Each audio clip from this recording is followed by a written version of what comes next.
미국이 배출한 세계적인 인물 중에 제인 애덤스라고 하는 여인이 있습니다. 이분은 오늘날 사회복지를 공부하는 분이라면 반드시 이분에 대해서 공부하지 않으면 안 될 사회복지에 있어서 선구자적인 분, 이 바로 이 제인 애덤스라고 하는, 저는 교육학을 공부했기 때문에 존 듀이라고 하는 사람, 이분이 교육학의 아버지라 하면서 막 추앙하는데, 존 듀이는 신앙적으로 볼 때는 엉망인 사람인데, 하여튼 교육학에서는 존 듀이라고 한다면은 사회의 여러 가지 복지를 위해서는 이 제인 애덤스라고 하는 분, 굉장히 유명한 분이고 미국 사람들 중에 특별히 존경하는 사람이 많은 분이 이분입니다. 이분은 시카고가 있는 일리노이주 시더빌이라는 곳에서 태어났는데, 집안은 꽤 괜찮아서 아버지는 사업으로 크게 성공했고 국회의원까지 지낸 분이고, 집안도 매우 부유한 가정에서 태어난, 그런데 그녀는 태어날 때부터 몸집이 매우 작았고 또 온몸에 병투성이었고, 결정적으로 척추에 병이 있어서 항상 고개가 이렇게 수그러지고 댕겨야 되는 이런 병을 가지고 태어난 분이 이 제인 애덤스라는 분이었습니다. 그로 인해서 그녀는 6번이나 대수술을 받았지만 끝내 완치되지 못하고 항상 몸에다가 병을 짊어지고 살았던 여인이 이 애덤스입니다. 그래서 그녀는 어린 시절 옆 사람들이 보기에도 심하다 할 정도로 자기를 스스로 미운 오리새끼다, 주인은 다 백조인데 나만 뭐이다, 오리새끼다라고 생각한, 실은 그렇지 않고 귀한 분이었는데 말이에요. 그녀는 1881년 그의 나이 21살 때에 일리노이주에 있는 록포드 대학교를 졸업하고 아버지의 권고 등에 따라서 필라델피아에 있는 의과대학에 입학했습니다. 네 몸도 약하니까 의사가 돼서 너도 살피고 어려운 사람도 살피라는 아버지의 뜻, 아버지가 신앙이 굉장히 훌륭했던 분으로 전해집니다. 그래서 의과대학에 입학했는데 무엇보다도 적성이 안 맞았습니다. 공부하려니까 막 신경질 나고 막 너무너무 재미도 없고 막 그랬어요. 더구나 입학해서 얼마 안 돼서 평생 자신이 의지했던 어머니는 2살 때 여였고 20년 넘도록 아버지의 영향을 엄청나게 많이 받았는데 그 아버지가 돌아가시고 말았어요. 그래서 충격을 받은 그녀, 결국 고질병이었던 척추병이 더 심해지고 말았고 치료를 위해서 장기 입원해야 됐고 결국은 학업을 포기해버리고 말았습니다. 그의 나이 24살이 된 1883년 의사가 권유했습니다. 당신이 척추병도 문제고 몸에 이것저것이 문제인데 더 문제는 당신의 마음이다. 마음이 이래가지고는 안 되겠으니 당신의 마음을 새롭게 하기 위해서 여행을 한번 다녀와 보는 게 어떠냐 해서 유럽 여행을 요양차 가게 되었습니다. 특별히 런던에서 여행하던 중에 이 애덤스는 자신이 평생 걸어야 될 길을 발견하게 돼요. 그의 나이 23, 4살 때임. 야, 내가 세상에 태어난 것은 이것 때문이었구나. 나는 이 길을 걸어야 되겠구나 라는 것을 그 런던에서 발견하게 됩니다. 어떻게 발견하게 됐느냐?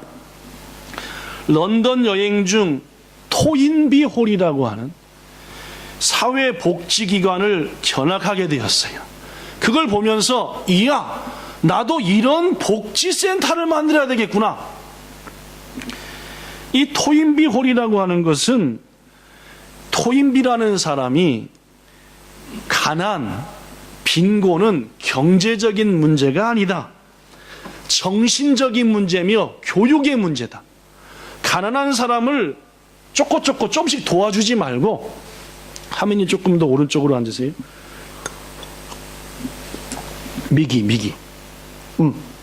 기다리도 괜찮네, 그죠? 가난한 사람을 조금씩 도와주는 건 별 의미가 없고, 그 사람의 마음과 지식과 실력 자체가 그 스스로 가난을 극복하도록 교육을 시키고 꿈을 심어주고 이렇게 하는 게 진짜 가난한 사람을 돕는 거다. 이게 토인비라고 하는 사람의 생각이었어요. 그래서 그게 죽음 후에 동역자들이 그 사람의 말이 맞다, 친구의 말이, 세우자에서 영국 런던에 세운 게 토인비 홀입니다.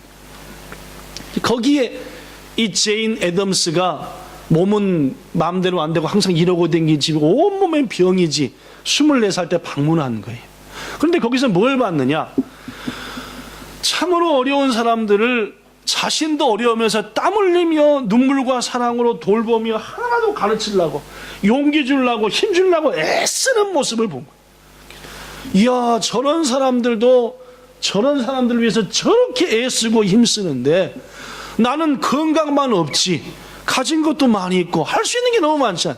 내가 이제까지 침상에 누워서 남한테 도움만 받고 짜증만 내고 살았는데 오리 새끼라고 생각했는데 아니구나, 나도 뭔가 해야 되겠구나 하는 평생의 꿈을 갖고.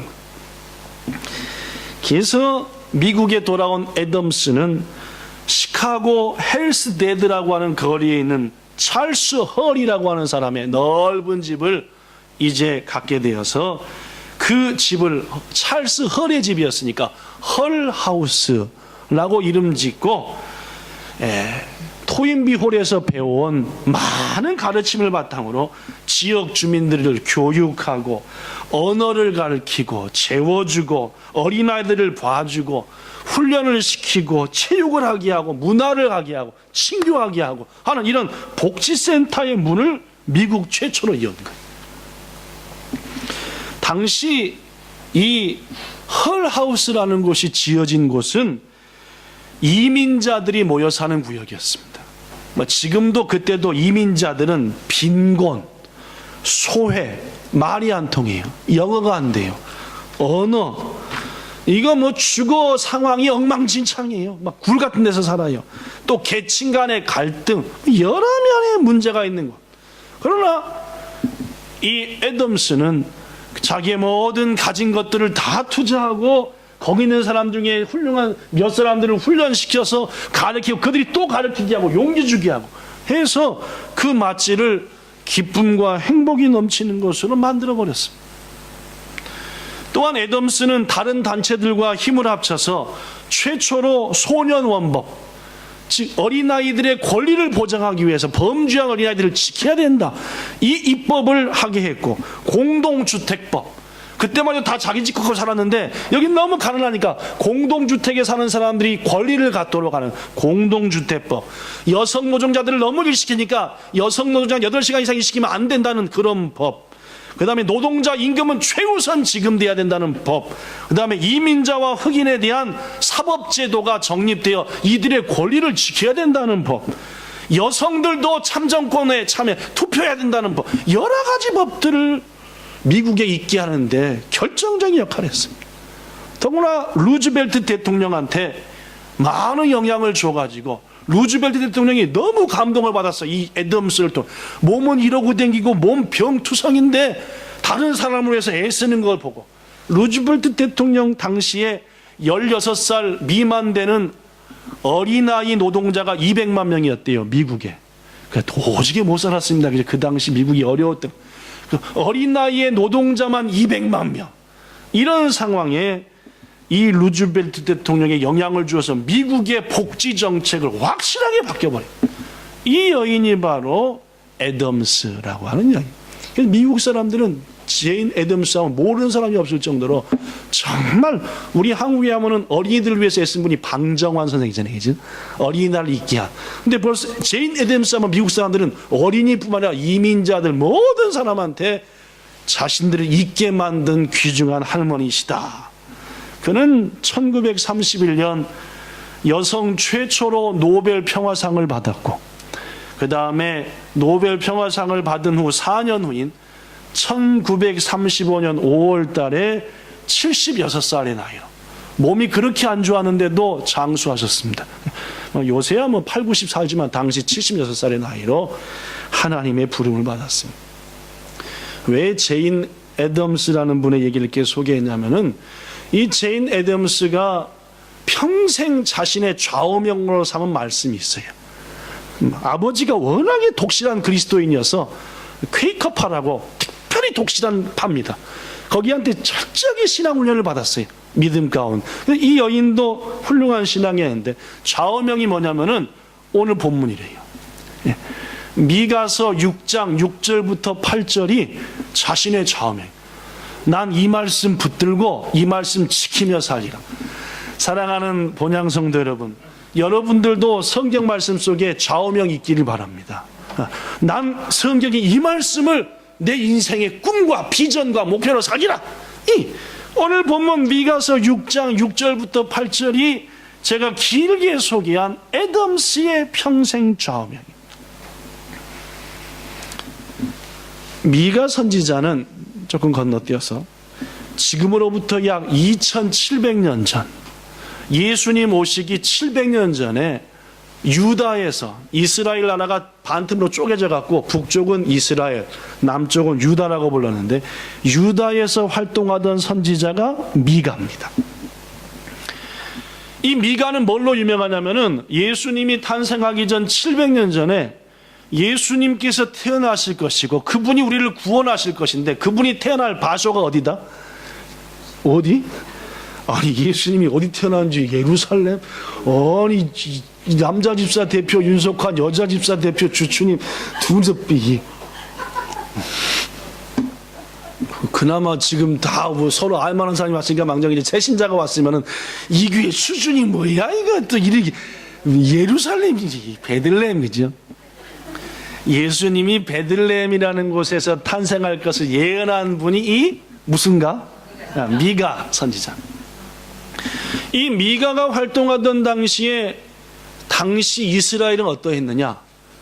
하나님이 기회를 주고 다시 한번 기회를 주고 엘리야, 엘리사 수많은 선지자를 보냈는데도 북이스라엘은 점점 타락했어요. 하나님이 도저히 안 되겠다 해가지고 북이스라엘을 멸망시켜버렸습니다. 처참하게 다 죽었습니다. 그 북이스라엘이 멸망한 지 약 20년 지나서 활동한 선지자가 미가예요. 남쪽도 난리가 났습니다. 야, 우리의 동족이었던 북이스라엘 커다란 게 싹 망해버려서 나라가 없어져 버렸으니 이제 남은 건 밑에 유다에 찌그러진 조그만 땅밖에 없어요. 얼마나 두려운지 모릅니다. 이거 그러나 회개하지 않고 점점 남쪽 유다도 북이스라엘처럼 타락해 가던 상황. 그래서 남유다 사람들도 머지않아 우리도 저기처럼 뭐 할지 모른다.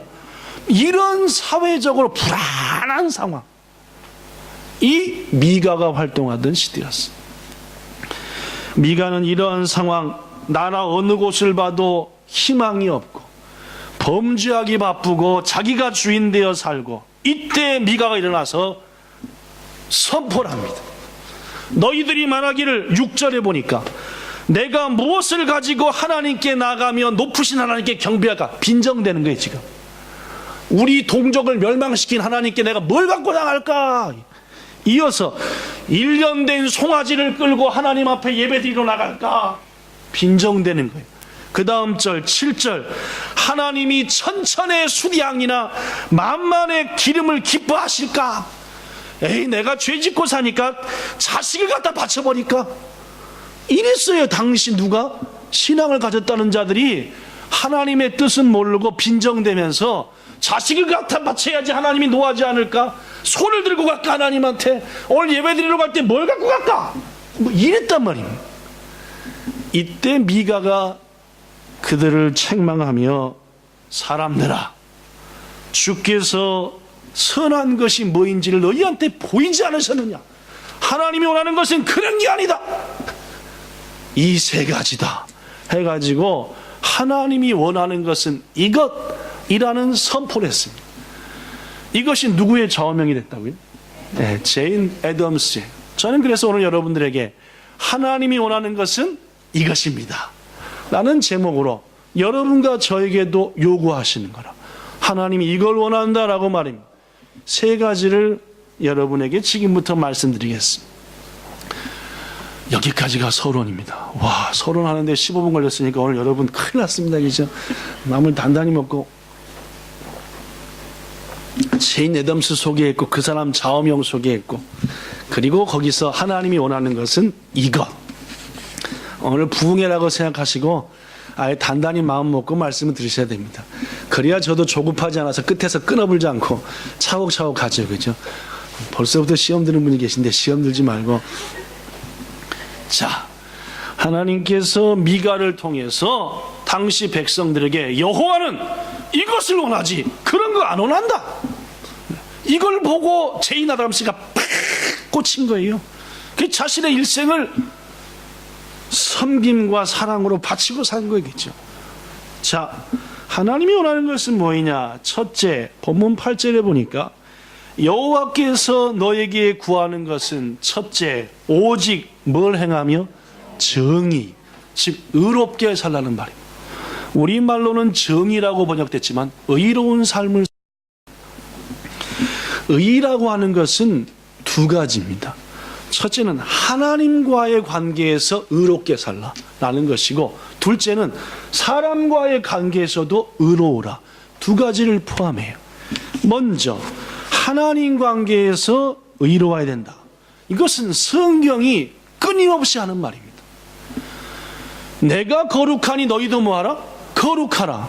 즉 의로워라. 누구 말씀이에요? 하나님 말씀입니다. 예수께서도 똑같은 말씀했어요. 너희의 의로움이 서기관과 바리새인보다 낫지 않으면 천국 못 간다 라고 얘기했습니다. 우리 그리스도인들이 추구해야 될 가장 첫 번째 중에 하나가 의로움이에요. 의입니다. 정의롭고 의로워야 돼요. 매 순간 불의를 행하면서 하나님의 은총을 누린다? 말도 안 되는 얘기입니다. 하나님은 불꽃 같은 눈으로 여러분과 저를 살피니까 여러분과 저가 의로운지 불의한지 금방 아는 거예요. 그럼 뭐가 의로운 거냐? 전 우리 교회에서 여러분에게 뭐가 의인지에 대해서 몇 번 얘기했습니다. 구약 성경에서 의라고 하는 것은 하나님이 우리를 재는 기준이에요. 그 기준에 통과하면 뭐하다? 의롭다. 기준에 도달하지 못하면 뭐다? 불의하다라는 것이 구약적인 의의 개념. 물론 신약의 의의 개념은 예수를 믿음으로 의롭게 되는데, 구약의 의의 개념은 기준에 도달하느냐 도달하지 않냐는. 여러분에게 이 얘기할 때마다 꼭 소개한 게 다니엘서 6장의 얘기입니다. 거기에 누가 나오냐면은 벨사살 왕이 나와요. 해볼까요? 벨사살. 시작. 네. 벨사살. 벨을 사살해 죽인 거라. 벨. 에어컨 꺼도 되겠어요, 그죠? 얼마나 썰렁한지. 안 켜졌나 봐. 더운 거 보니까, 그죠? 네. 켜졌나요, 안 켜졌나요, 에어컨? 안 켜졌나요? 뭐 석관님 이거 열고 환풍기 좀 키죠. 오늘 안경 새로 했나요? 아, 김구 선생님 같으네. 뒤에 살짝 돌아서 보여주세요. 이따가. 네. 네. 잘 어울리는데, 그죠? 잘 어울려요. 네. 해보세요. 벨사살. 이 벨을 사살하는 벨사살이 누구냐 하면은 지난주 소개한 느부갓네살의 아들입니다. 예, 벨사살이 누구 아들이라고요? 느부갓네살 딱 기억나죠? 되게 괴팍스럽고 엄청난 왕이었는데 뭐 했다? 교만했어요. 그러니까 하나님 뭐 해버렸어요? 흔들어 버려갖고 뭐 해먹고 살았어요? 풀 먹고 거의 미쳐갖고 살았어요. 그죠? 그래서 회복된 다음에 뭐라 그랬죠? 하나님만이 온 우주를 주관하신 분이시다. 이게 누구? 느부갓네살. 그 아들이 누구요? 이야, 아버지가 그런 경험을 했으면은 겸손해야 돼요? 교만해야 돼요? 물론이죠. 그런데 왕이 돼갖고 잔치를 베푸는데 이게 당연히 지 아빠가 왕이니까 지가 왕이 된 거지, 그죠? 네. 왕이 잔치를 베푸는데 막 술이 여기까지 올라가지고 여봐라. 더 이상 이런 장 갖고는 못 먹겠다. 우리 아빠가 예루살렘을 멸망시키고 그 성전에서 뭐 예배 드릴 때서 때는 금그릇, 은그릇 다 갖고 와라. 오늘은 그걸로 퍼마시자. 한 거예요. 갖고 왔어요. 부어라 마셔라 막 성전에서 예배 드리는 성물을 가지고 쾌락을 즐긴 거예요. 하나님께서 아빠한테 경고를 딱 때렸는데도 이놈의 아들이 뻔히 다 알면서도 교만 딱 해갖고 그런 거예요. 그죠? 하나님이 냅두실 리가? 손가락들이 나타났습니다. 잔치를 하는데 막 잔치를 하고 막 난리 나는데 저 남구 집사님 앞에 앉은 고기 벽이 여기 있는 왕이랑 신하들이 다 보는 벽에 손가락들이 팍 나타나가지고 몸을 없고 손가락만 나타났어. 얼마나 벨사살이 무서웠던지 다니엘서 5장 6절에 보니까 얼굴색이 변했대. 첫째, 누구가? 술로 빨개했던 게 하얘져 버렸어요. 두 번째, 넓적다리가 끊어지는 것 같았대요. 여러분, 넓적다리가 왜 녹아요? 얼마나 뜨거운 거라 막 여기가 막 뜨끈뜨끈뜨끈해지니까 배 밑으로. 세 번째, 얼마나 떨었던지 무릎과 무릎이 붙어서 소리가 났대요. 이야, 다니엘서에 그렇게 나와요. 얼마나 왜 놀랬겠어요? 지 아빠 생각이 딱 난 거지. 그 대목에 아빠 흔들었던 거를 아는 거거든, 이 벨사살이. 그 손가락을 보는 순간 아빠 생각이 팍 나고 그냥 얼굴색이 확 하얘지고 무릎팍이 막 부딪히고 난리가 나. 근데 거기 온 손가락들이 글을 확 휘잡아 쓰는데 뭔 글인지 못 읽겠는 거예요. 처음 보는 글이요. 누굴 불렀대요? 그러면요, 다니엘. 아까 그 틀린 건 이제 많이 하셨습니다. 그죠? 예루살렘 했던 것이 다니엘을 딱 불러갖고 이게 뭐라고 있고 뭔 뜻이냐 하고 물었지요. 그랬더니 읽는 것부터 얘기했습니다. 이렇게 읽었대요. 시작. 상당히 버벅거리면서 읽는데 메네메네 데겔 우바르신이라고 읽었습니다. 그죠? 자, 그 뜻을 해석했습니다. 다니엘이. 시작. 하나님이 왕의 나라의 시대에 되어서 두 번째, 데겔은 시작. 셋째, 베레스는 시작.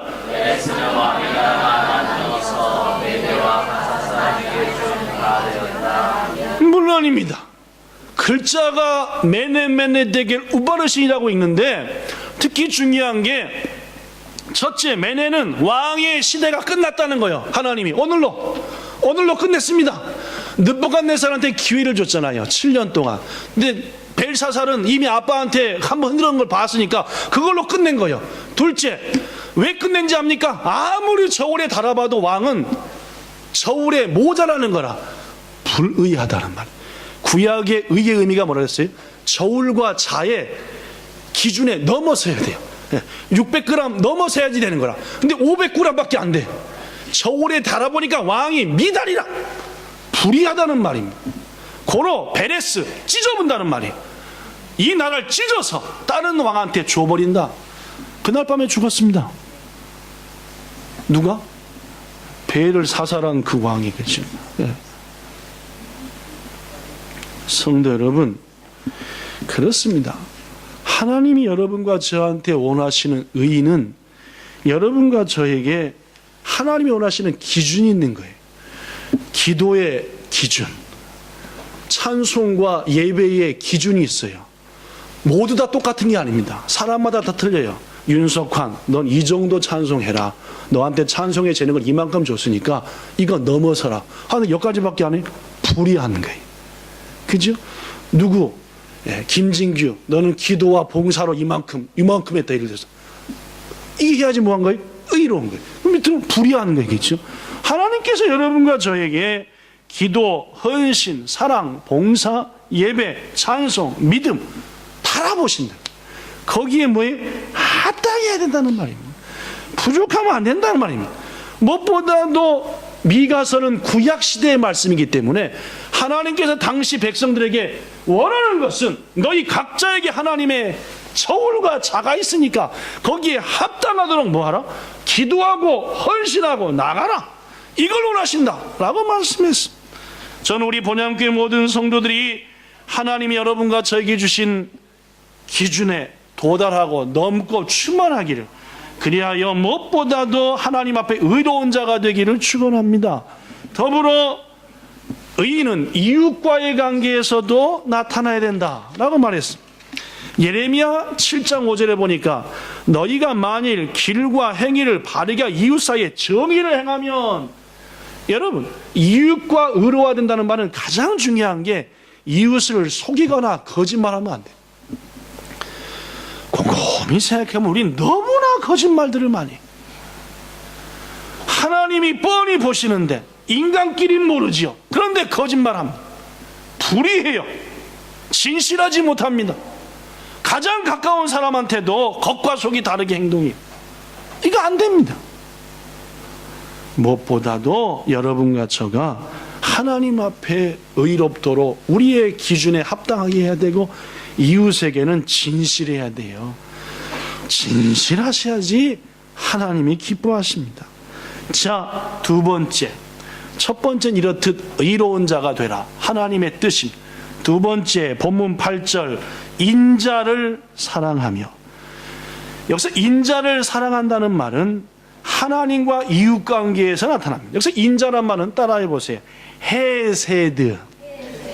그런 말이에요. 이 헤세드는 하나님께 쓰일 때는 하나님께서 변함없이 약속된 은혜와 사랑을 부어주신다라는 게 헤세드. 이 헤세드가 인간에게 쓰일 때는, 같은 인간에게 쓰일 때는 긍휼과 자비로 섬기라, 이게 헤세드입니다. 그러니까 지금 이 대목에서는 인자를 사랑하다는 것은 뭐냐면, 하나님의 인자, 헤세드를 입어서 너희 역시 긍휼과 사랑을 베푸는 자가 되라, 이게 오늘 본문의 헤세드다라는 말이에요.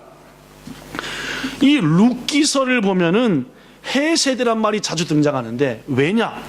거기에 인자와 사랑이 있거든요. 룻기에 등장하는 핵심 인물, 첫째 나오미입니다.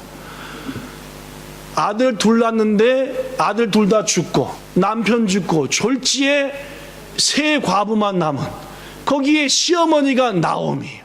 두 번째, 그의 며느리 누굽니까? 룻입니다. 그 다음에 그 룻의 새 남편이 되준 누구예요? 보아스. 이 세 사람이 헤세드의 핵심이라. 혼자 늙어버려서 할머니가 된 시어머니를 버리지 않아요. 어머니 하나님이 내 하나님이 되고, 어머니 가시는 곳에 내가 갈 것이고, 어머니가 죽는 곳에 나도 가서 죽을 겁니다. 헤세드의 마음입니다. 섬기고 사랑으로 어떻게든지 내보다는 아이때 편에서는. 두 번째, 나오미도 마찬가지입니다. 나 같은 늙은 거 찾아와 봤자 자식도 없고 너한테 줄 아무것도 없다. 네 길로 가라, 네 길로 가라. 헤세드의 마음이, 한 번 시집 왔으니까 나 섬기며 죽어라, 이게 아니겠죠. 더구나 쫓아온 며느리를 위해서 어떻게든지 짝꿍 걸 만들어주려고 그러죠. 보아스하고 어떻게 짝꿍 만들어주려고 이렇게 하라 이렇게 하라, 자세히 습관과 여러 가지 것을 모르는 모압 출신 며느리한테 이스라엘 방법으로 어떻게 해야 되는지를 자세히 알려줘서 누구랑 짝꿍 맺어주시라고. 이게 헤세드의 마음. 이놈의 며느리 우리 아들한테만 이렇게 평생 나만 섬기다 죽어라가 아니라, 고생했으니까 새로운 남자 만나서 행복하게 살라, 이게 무슨 마음이에요? 나보다 상대를 쓰는 헤세드의 마음. 보아스도 마찬가지요. 시어머니를 위해서 애쓰는 룻이라는 여인을 어떻게 하면 도와줄까, 일부러 흘려. 야, 이거 싹 거두지 말고 좀 흘리고 저 여인이 주술을 내길 때 냅둬. 이게 뭔 말인지 다 알죠? 룻기서 나오는 얘기입니다. 처음 들어보나요? 룻기서 읽어보세요. 이게 뭐이다? 헤세드의 마음. 서로를 섬기며 사랑하는 헤세드의 삶입니다. 사랑하는 본향성도 여러분, 하나님이 여러분과 저에게 이걸 원하신다는 거예요. 우리가 가진 것 없고 부족하지만 그나마 있는 사랑, 조금 있는 재능, 조금 있는 물질과 시간과 건강으로 섬기자는 말입니다. 이 마음을 누가 가졌어요? 제인 애덤스입니다. 어디서? 물론 토인비홀에서 얻은 거예요. 내가 헤세드의 마음으로 살아야 되겠구나, 그걸 어디서 발견한 거예요? 미가서. 그래서 이게 뭐가 된 거예요? 그의 좌우명이 된 겁니다. 미국에 살고 있는 아주 독실한 크리스찬 가정에서 한국의 한 고아를 입양했는데, 그 입양한 애가 커가지고 책을 한 권 썼습니다. 그 책의 이름이 시작. 이 스티브 모리슨이 한국 출신 고아, 미국의 입양단 애. 이 친구의 한국 이름은 이렇대요. 최가입니다. 그죠? 최석춘이. 석춘이 아빠가 사업에 실패해가지고 맨날 같이 술 먹고 들어옵니다. 술만 먹고 들어오면 누구를 두드러 패요? 아니, 엄마를 두드러 패는 거예요. 엄마를. 네 때문에 내가 망했다는데 맨날 어퍼컷 날리고 막 훅 날리고 하는 거예요. 결국 엄마가 견디다 못해서 어떡하겠어요? 집을 나갔습니다. 어린 5살 배기 아들을 두고 혼자 두고 나간 거예요. 이게 또 엄마가 나가니까 아빠는 더 뭐 술이야 부어라 먹어라 하더니 길에서 죽어버렸는지 어떻게 인지 아예 아빠도 안 들어옵니다. 석춘이가 혼자 집에 있다가 이제 뭐요? 월세 못 내니까 당연히 뭐 하겠어요?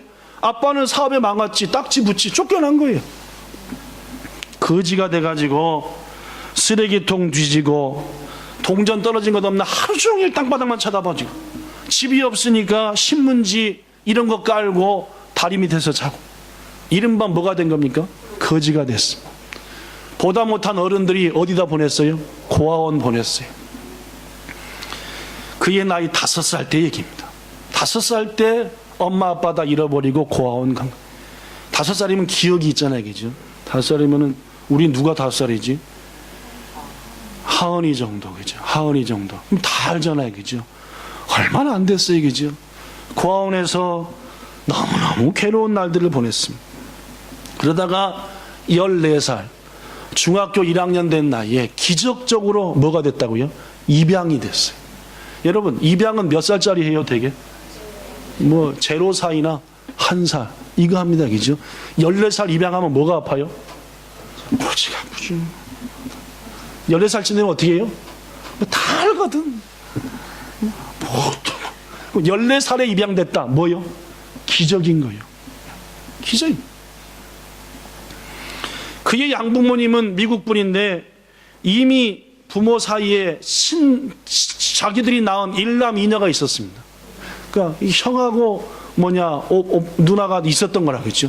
이게 독실한 크리스찬이었는데 야, 우리가 할 일이 뭔가 해서 아마도 이분도 제인 애덤스 영향을 받았는지 모르지만 한국까지 와서 석춘이를 만나게 됐고 어린애도 아닌 14살이나 먹은 석춘이를 입양하기로 한 거예요. 그 어머니가 석춘이가 미국에 처음 데리고 갔을 때 한국 음식만 젖어 있었던 석춘이기 때문에 미국 음식을 못 먹을까봐 양배추로 김치까지 만들어줬대요.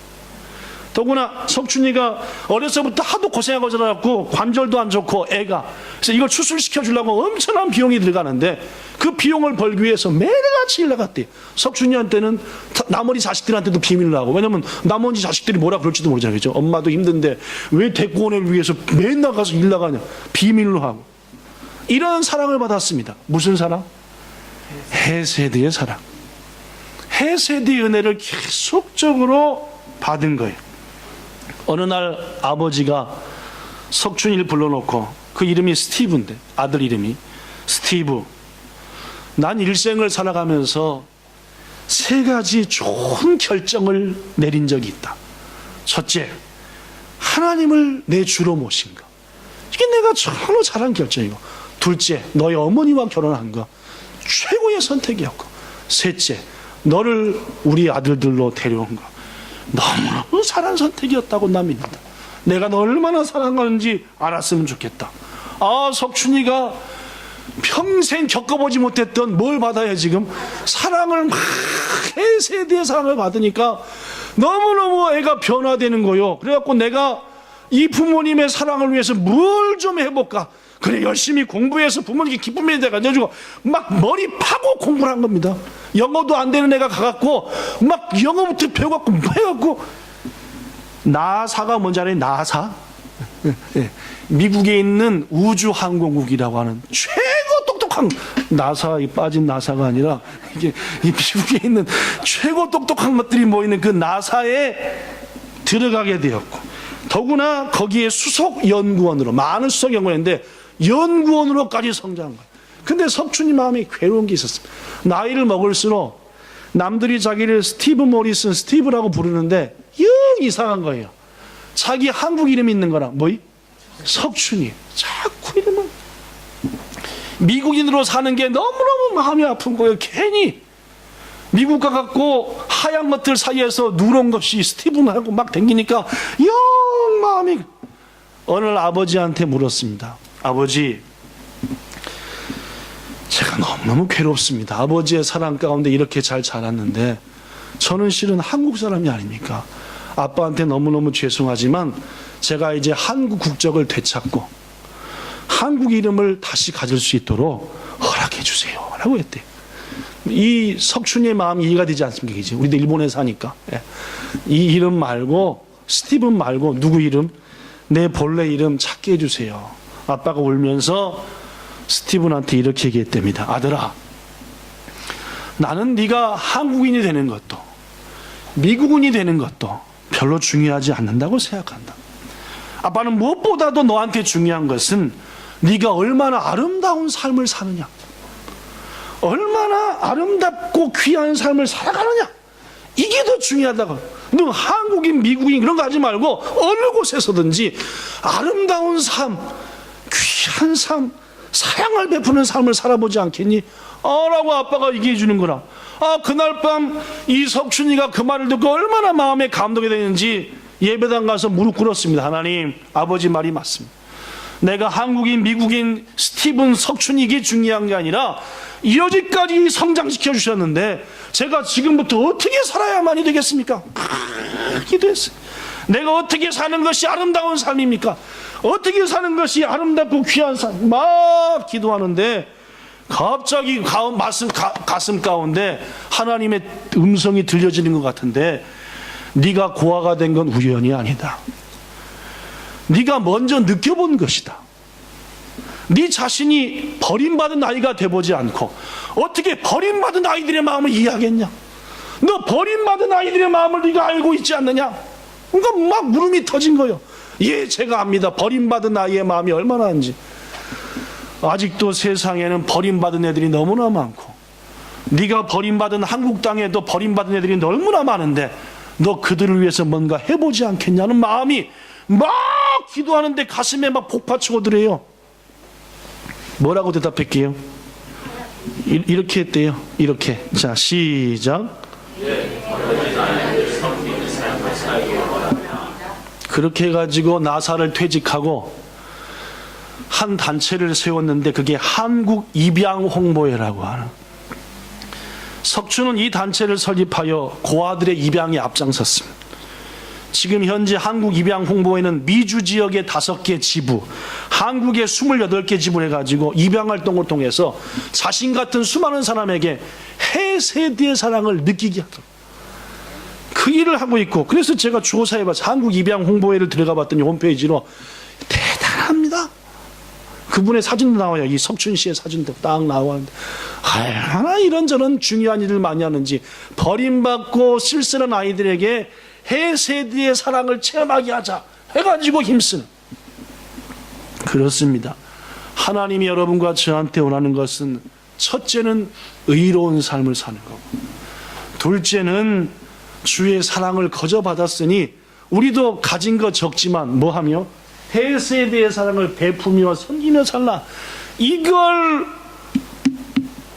제임 애덤스가 24살에 확 느낀 거예요. 그래가지고 헐하우스를 세운 거고, 이것을 최석춘이가 느끼고 이런 단체를 세워서 지금도 수많은 자들이. 마지막 세 번째, 하나님은 끝으로 겸손한 자의 삶을 우리에게 원하십니다. 본문 8절에 보니까 겸손하게 네 하나님과 함께하는 것이 아니냐. 우린 하나님께 지음받은 피조물이에요. 그렇기 때문에 우리의 삶의 목적은 오직 하나님께 영광 돌려야 됩니다. 그런데 우리의 조상들이 선악과를 따먹고 누구랑 똑같으려고 그랬어요? 하나님과 같아지려고 그랬어요. 그 후로 인간들은 뭔 잘해요? 띡하면 교만해집니다. 잘난 체하고 조금만 봉사하고 조금만 뭐 하면은 고개가 떨리고 목소리 높이고, 제가요, 이게 우리 인간이다. 그만. 고로 베드로는 말해요. 우리에게 겸손으로 허리를 동이라. 범사에 낮아지라는 말입니다. 아까 나사 소개에 있는데 그 나사 최석춘보다 더 높은 사람이 있습니다. 한국 사람으로. 신재원이라고 하는, 이름부터가 벌써 야 신상 재원이라 신재원이라는 분인데, 이 신재원은 한국에서부터 나사에 들어가는 게 꿈이라 우주를 위해서 큰일을 한번 해보겠다, 이게 꿈이어갖고 하다가 미국 유학 가서 공부를 너무너무 잘해갖고 나사에 들어가게 되었습니다. 취직을 했어요, 드디어. 근데 이게 누런 게 왔다 갔다 하니까 영 대접도 못 받고 영 아닌 거라, 너무너무 힘든 거라. 그러나 그는, 신재원은 기도의 사람이었습니다. 하나님을 뭐로 둔? 백으로 둔. 기도한.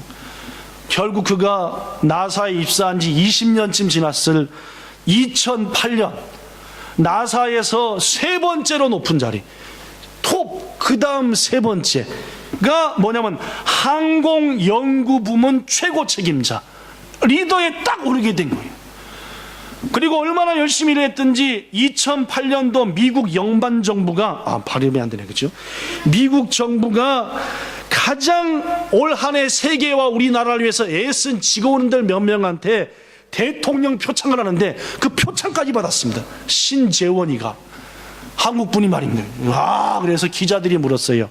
신 박사님, 이렇게 귀하게 쓰임받게 된 이유가 무엇입니까? 당신은 뭘 잘했기 때문에 이렇게 훌륭하게 되셨습니까? 라고 했더니 이분이 이렇게 대답했대요. 자, 여기 써졌습니다. 한 가지 이유를 꼽으라면 늘 교만해지지 않도록 뭘 연습했다? 겸손을 연습했습니다. 저는 매일 아침 이렇게 하나님께 기도합니다. 하나님, 저를 땅에 납작 엎드러지게 하소서. 하나님이 원하는 대로 써주시옵소서. 납작 엎드려지는 삶을 살게, 매일같이 기도했대요. 오늘 누가 날 건들고 누가 하더라도 가장 엎드려져서 모두를 뭐하는? 섬기는 그러한 자가 되게 하소서. 매일같이 그렇게 기도했대요. 성도 여러분, 납작 엎드려져야 하나님이 역사합니다. 교만하면 쳐버리는 거예요, 하나님이.